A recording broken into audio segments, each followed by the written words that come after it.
Bwana Yesu asifiwe. Ndugu mpendwa, ninakusalimu kwa jina la Yesu Kristo wa Nazareti.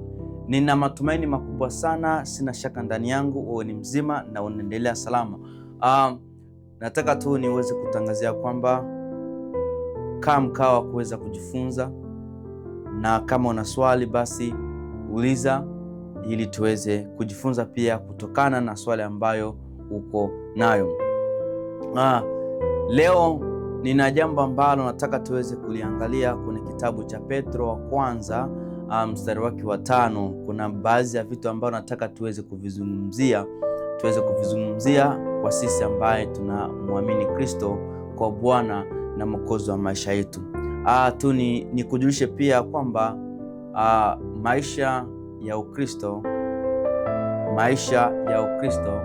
sio rahisi kuyaishi. Ni maamuzi magumu tena sana, na sio kila yoyote ambaye asemaye kwamba anamwamini Bwana ndiyo anaishi.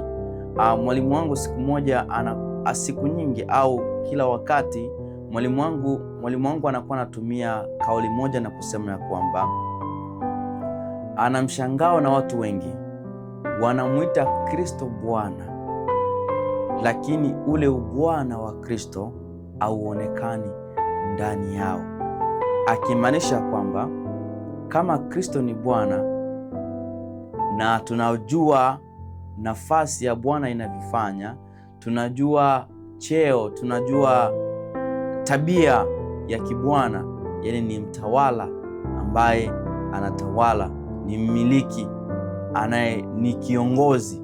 So nakuta watu wengi wanamtaja Kristo kuwa Bwana, lakini bado huyu Bwana hawampi nafasi ndani ya maisha yao. So Wakristo tunaishi hivyo, yani wanamwacha Kristo kuwa kwa level ya mkombozi, lakini hawajampa access ndani ya mioyo yao aweze kuwaongoza. Kwa maana kila Mkristo anayeokoka ni lazima Yesu awe ndiyo kiongozi wa maisha yake. Yeye tena hayuko kiongozi, yaani wewe binadamu hautakuwa tena kiongozi pale unafanya hatua ya kumwamini Kristo kuwa Bwana na Mwokozi wa maisha yako. Maana kwamba yeye ndio anakuwa anakuagiza, au yeye ndio anakuwa anakuongoza nini ufanye, nini usifanye, wapi uende, wapi usiende, nini useme, nini usiseme, kitu gani utazame, kitu gani usitazame. So Wakristo wengi sana tunaishi kwa levu ya kuzoelea wokovu, kwa levu ya kuona kwamba tunaweza tukafanya vyovyote tupendavyo, licha ya kwamba tunaye Mungu. Unapokuwa na Mungu unaweza ukafanya, lakini lazima ndani yako mnakuwa na sauti inayekusemeza kwa jambo ambalo unalipangia kulifanya. Hiyo tu nataka niseme, lakini hatuko huko zaidi sana, lakini zingatie hayo. Leo nataka tuweze kuangalia kwenye kitabu cha Petro wa kwanza sura ya 5 mstari ule wa kwanza. Inasema hivi: na wasii wazee walio kwenu, mimi niliye mzee mwenzi wao na shahidi wa mateso ya Yesu ya Kristo, na mshirika wa utukufu utakaofunuliwa baadaye.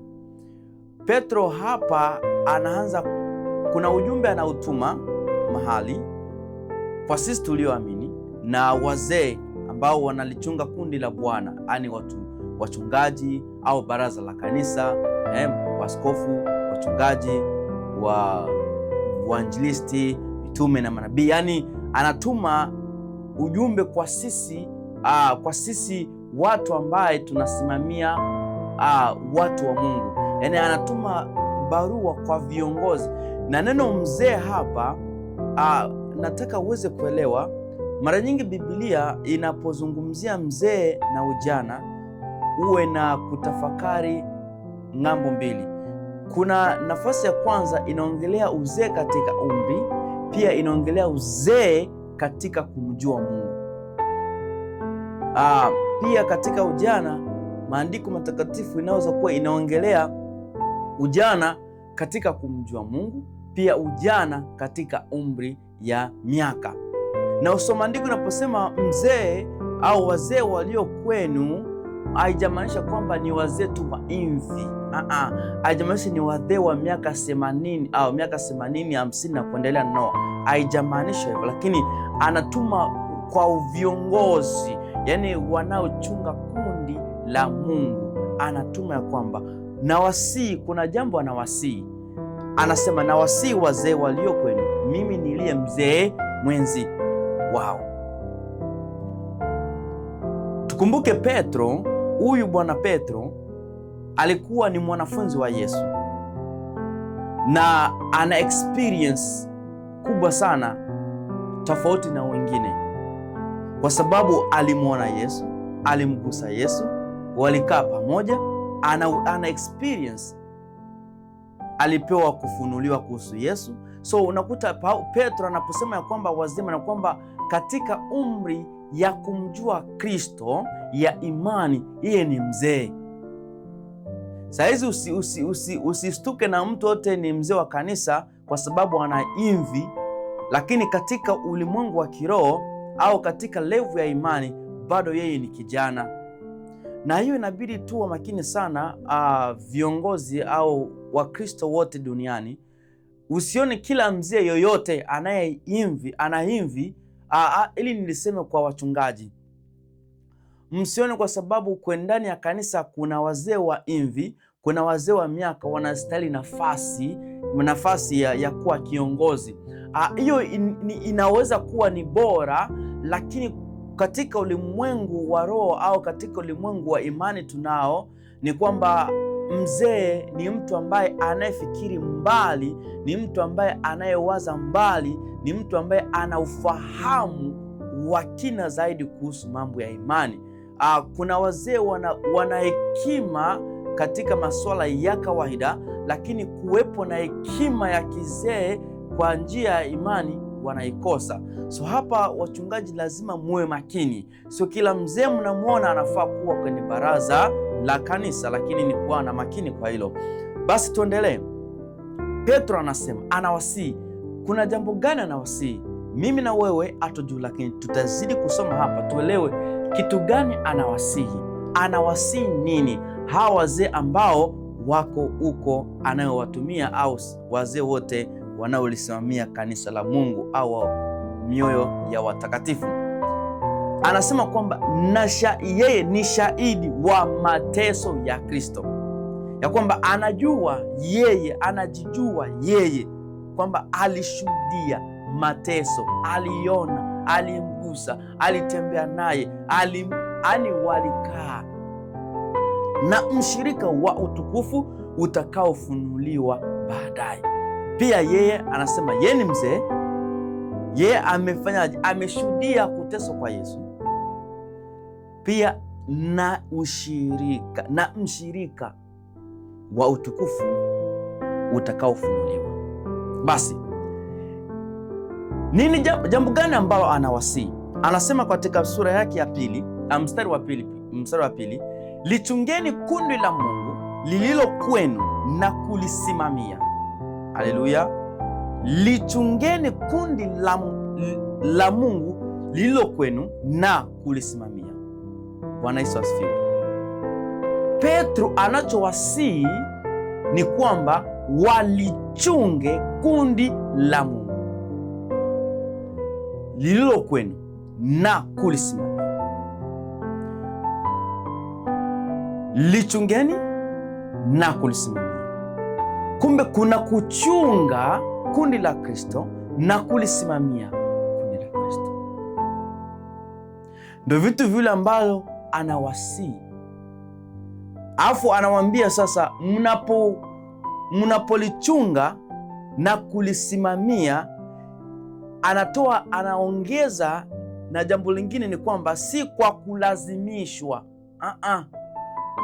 Mchungaji yoyote aliye mahali anayewaongoza watu wa Mungu ni mchungaji ambaye kwanza, ili aweze kujua jukumu au viongozi au wazee wa kanisa ambao wanalisimamia kundi la kanisa au wanaolisimamia kanisa, ambao hao ni mioyo ya watu ambao Mungu anataka waone ufalme wa mbinguni. Kwanza hao watu hawalazimishwi kufanya kazi ya Mungu. Ni watu ambao wanafanya kazi sawasawa na kile ambacho Bwana ameweka ndani yao. Kama wewe uko mzee wa kanisa, au kukusudiwa na Mungu, au hauko na hekima ya kimungu, hauko mzee katika imani, ni vigumu sana kuweza kulichunga kundi la Mungu, ni vigumu sana kuweza kulisimamia kundi la Mungu. Ndio maana nikasema sio kila mzee wa imvi anayeweza kulisimamia kundi la Mungu, lakini kinachotafutwa ni ufahamu wa kimungu ndani yake na uzee wa imani ulio ndani yake kuweza kubeba kundi la Mungu. Maana kwamba mtu huyo anakaa ni mzee katika imani, maana kwamba levu yake ya imani ni levu ambayo inaweza kuhendo au inaweza kusimamia kundi la Mungu pasipokuwa na kulazimishwa. Maana anajua faida anachokifanya, bali kwa hiari kama Mungu atakavyo, bali kwa hiari wa ndani Mungu atakavyo. Kuna jambo Mungu analitaka ndani ya wazee wa kanisa. Hakuna jambo lingine, na la kuongezea ni kwamba Mungu jambo analolitaka kwa hiari ndani yako, ufanye kazi yake ukijisi ya kwamba unafanya kwa ajili ya kumpendeza, kwa ajili wale watu ambayo unaowaongoza waweze kumjua sana Mungu. Leo tuna wazee wa kanisa, lakini unapowaangalia hawako qualify kufanya kazi ya Mungu kwa hiari kama Bwana apendavyo, lakini wako kwa kufanya kazi ya Mungu kwa namna au kwa mfumo wazipangazo wao wenyewe, lakini sio kisi Bwana apendavyo. Si kwa kutaka fedha ya aibu, bali kwa moyo. 3, naendelea. Kama wajifanyao mabwana juu ya mitaa yao, bali kwa kujifanya vielelezo kwa kundi. Anachokimaanisha hapa Petro ni kwamba usijifanye kwamba wewe upewe heshima kwa mtaa, watu wakujua kwamba wewe ni kiongozi, wewe ni mzee wa kanisa. Huko kuna kuqualify kuwa nini?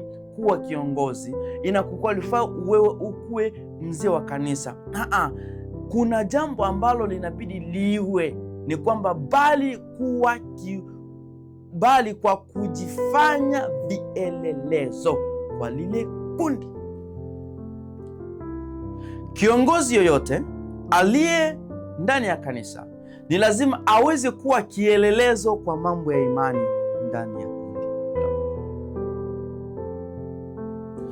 Neno la Mungu au watu wanapokuona, kiongozi yoyote anaposimamia jambo la kiimani na liwe jambo la haki, na yeye awe ni mfano kwa wale watu anayewasimamia. Yaani asijifanyi mitaa wamuone yeye ni kiongozi fulani, ni mzee wa kanisa fulani, lakini ule uonekanaji kwa watu hautoshi, lakini kuwa kielelezo kwa lile kundi, uwe mfano bora ambao watu wanapokuona waseme ndio, huyu ni mtumishi wa Mungu. Na mchungaji mkuu atakapodhihirishwa, mtaipokea taji ya utukufu ile isiyokauka. Kuna faida ya wazee au kuna faida ya wazee ambao wanaoliongoza kundi, ya kwamba mchungaji mkuu atakapodhihirishwa. Mchungaji nani? Yesu Kristo. Yaani yeye ndiyo mchungaji mkuu atakapodhihirishwa, atakapokuja. Kumbuka pale juu Petro alisema ya kwamba na mshirika wa utukufu utakaofunuliwa baadaye.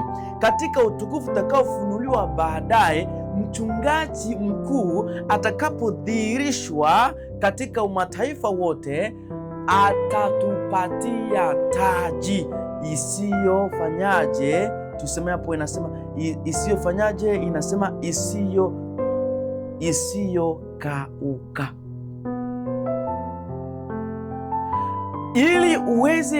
Ili mzee anayeliongoza kundi aweze kuwa qualify au aweze kupata kibali ya kupata taji hii isiyokauka, ni kwanza kiongozi huyu awe amechaguliwa na Mungu. Kiongozi huyu awe thabiti katika imani. Kiongozi huyu alichunge kundi la Mungu na kulisimamia. Kiongozi huyu ni lazima awe mtu wa kulisimamia, awe mtu wa kulichunga kundi la Mungu. Nataka hapa tunaoneshana kwanza ni kujenga msingi, lakini tutakwenda kuangalia vitu kwa undani sasa. Nini maana ya kusimamia? Nini maana ya kulichunga kundi la Mungu? Tunalichungaje kundi la Bwana? Tunalisimamiaje? Tutakwenda kuangalia tunalisimamiaje kundi la Mungu na tunalichungaje kundi la Mungu, lakini tuangalie kwanza hapa kwa juu. Tuangalie hapa juu. Tulisoma mstari wa 4, inasema ya kwamba na mchungaji mkuu atakapodhihirishwa, mtawipokea taji ya utukufu ile isiyokauka. Mchungaji nani? Yesu Kristo. Vivyo hivyo sasa hapa anakwenda kupointi ya vijana. Kumbuka nilisema Biblia mara nyingi inatumia vijana na inatumia wazee. Mara nyingi inapotumia wazee haijamaanishi wazee wa imvi tu, bali wazee katika imani, na vijana haimaanishi kwamba ni vijana katika umri, bali vijana pia katika imani. Unaweza kuwa wewe ni mzee wa miaka wa umri, lakini bado wewe kwenye imani, kwenye viwango vya imani wewe ni kijana. Na pia hata kuna uwezekano kwenye viwango vya imani wewe ni mtoto. So miaka yako ya hapa duniani tunayoijua haiwezi ikaambatana na miaka ya imani ulio nayo. Lazima pawe na utofauti. Lazima pawe na utofauti. Unakuta kuna vijana wana miaka 18, lakini ukiwaangalia kwa mbali ni wazee katika imani.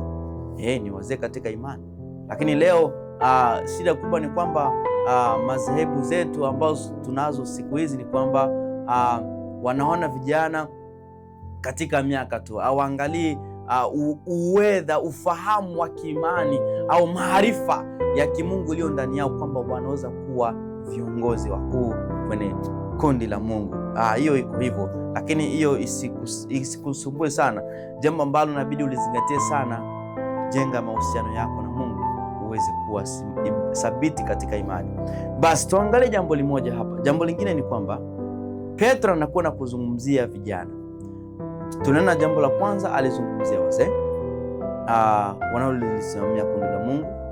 Tutakwenda kuangalia siku nyingine kwa nini tutakwenda kuangalia nini maana ya kuchunga, nini maana ya kusimamia. Maana hilo ndio vitu ambavyo Petro anakwenda kuwahitaji wazee hao walifanya. Pia tuangalie vijana wanasemaje. Anasemaje kuhusu vijana? Anasema hivi: vivyo hivyo ninyi vijana watiini wazee, na nyinyi nyote jifungeni unyenyekevu, mpate kuhudumiana, kwa sababu Mungu huwapinga wenye kiburi, lakini huwapa wanyenyekevu neema. Tena narudia, zingatia ya kwamba neno vijana kwenye maandiko, usifikiri tu ya kwamba ni kijana wa miaka umri ya chini 15 na 15. Vijana kwenye level ya imani. Petro alianza kuweka msingi na kusema ya kwamba wazee, alianza kuweka msingi, anawasi wazee wawachunge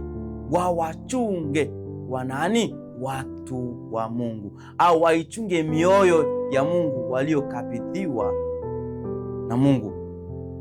Na katika kuwasimamia hao, kuna umo ndani muna vijana kwa level ya imani au kwa umri, kuna vijana kwa level, kuna watoto wa umri na kuna watoto wa level wa imani, vyote viko ndani. Hasa anapozungumzia vijana, alianza wazee akasema vijana, maana kwamba wao wazee wana ufahamu, wana viwango vikubwa vya imani vya kuweza kuwasaidia vijana. Fikiria kwenye maisha ya kawaida, miaka yako na miaka ya mzee wako ni tofauti, maana kwamba wewe kwake, au twende hivi, miaka yako na mzee, wewe kwa mfano una miaka 20 na kuna mtu ambaye ana miaka 60 au 50, wewe ni kijana, maana kwamba ufahamu wako na wa kwake ni utofauti. Pia hiyo pia kwenye maisha ya kawaida unaweza kuonekana, hata kama wewe hata kama auamini Mungu, unaweza kuwa una level ya uzee katika kufikiri, lakini katika miaka una level ya kijana. Kwenye maandiko kuna level ya imani ya uzee, ya viwango vya imani vikubwa vya uzee, na kuna viwango vya imani vya ujana, na kuna viwango vya imani vya utoto. Uzee, ujana na utoto. Amen. So yanasema vijana, kwa sababu gani vijana waweze kutii wazee? Kwa sababu hao wazee ndio wanawasimamia, na ili waweze kupata kibali mbele za Mungu na kupata mengi kwa Mungu, wawe wanyenyekevu. Siamaanisha tu vijana katika umri ya miaka, vijana katika level ya imani. Unakuta kuna wazee wa level ya imani kubwa kabisa, wanasimamia watu, lakini hao watu wanaowasimamia ni wabishi mno. Hao watu wanasimamia ni watu ambao wanapinga, watu ambao wanakejeli, watu ambao wana viburi. Hasa Petro anawasihi vijana, ili muweze kupata kibali kwa Mungu, muweze kunyenyekea, maana hao wazee wanachokifanya ni kukamilisha kile ambacho Mungu alikiweka ndani yao kwa ajili ya kuwafaidisha nyinyi vijana. Ili muweze kufaidika kile ambacho Mungu ameweka ndani ya wazee hao, ni lazima muwe wanyenyekevu. Akasema kwamba vivyo hivyo nyinyi vijana watiini wazee. Nyinyi nyote jifungeni unyenyekevu. Akaonesha wote vijana wajifunge unyenyekevu ili waweze kupata kwa Mungu. Mtu ambaye anaona kwamba mtu ambaye hana tabia ya unyenyekevu ni mtu mwenye kiburi, yani anachomaanisha kwamba hahitaji msaada kwa mtu yeyote, anajitosheleza. Na kwa mbele za Bwana unapoonesha kiburi, Mungu hawezi kutembea na mtu ambaye ana kiburi. Mungu hawezi kumfunulia mtu anaye kiburi kama yeye hayuko mnyenyekevu. Mungu ndio anaweza kufanya yote awezayo. Anaweza akakufunulia jambo kwa ajili ya kumfikishia mtu mwingine hata kama una kiburi, lakini hakutii nafasi ya mwana, hakutii nafasi ya mwana wa ufalme. Kumbuka siku zote nakuwa nasema ya kwamba usipendi sana kutumiwa na Mungu na huku wewe maisha yako hayampendezi Mungu. Kwa maana Mungu hana limit ya kutaka kufanya jambo, maana viumbe vyote, yaani vitu vyote duniani ni watumishi wa Mungu.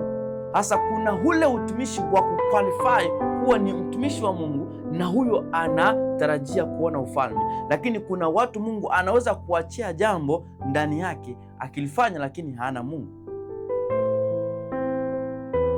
Hiyo inatokea. Basi sita inasema basi nyenyekeeni chini ya mkono wa Mungu ulio hodari, ili awakweze kwa wakati wake,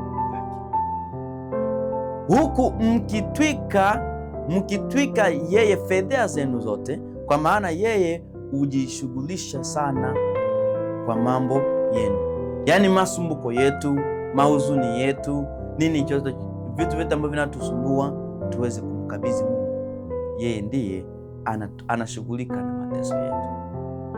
So anasi vijana waweze kunyenyekea. Tunaendelea 8. Muwe na kiasi na kukesha, kwa kuwa mstaki wenu Ibilisi kama simba angurumaye huzunguka akitafuta mtu ameze. Anatusii vijana kwenye levu ya imani ya kwamba hatujakuwa na ufahamu wa kiimani zaidi kama wazee wa imani walicho nacho. Inatupasa tuweze kukesha. Kukesha ni maana kwamba tuendelee kuishi maisha ya utakatifu, ni kuwa makini kila wakati, tukijua kwamba shetani yeye halali, bali anazunguka kwa kutafuta nani aweze kummeza. Maana kwamba anatafuta nani atakaye muondoa kwenye levu ya imani, anatafuta nani atakaye mtoa kwa Mungu. Kumbuka, kitu ambacho shetani anachokitafuta kwako wewe ambaye ulimwamini Mungu ni imani. Anapoondoa imani yako, basi wewe Mungu hayupo tena ndani ya maisha yako. Maandiko yako wazi, pasipo imani hatuwezi kumpendeza Mungu. Hilo jambo liko hivyo. Tuwe makini, tuwe ni kukesha. Kukesha jamaanisha kwenda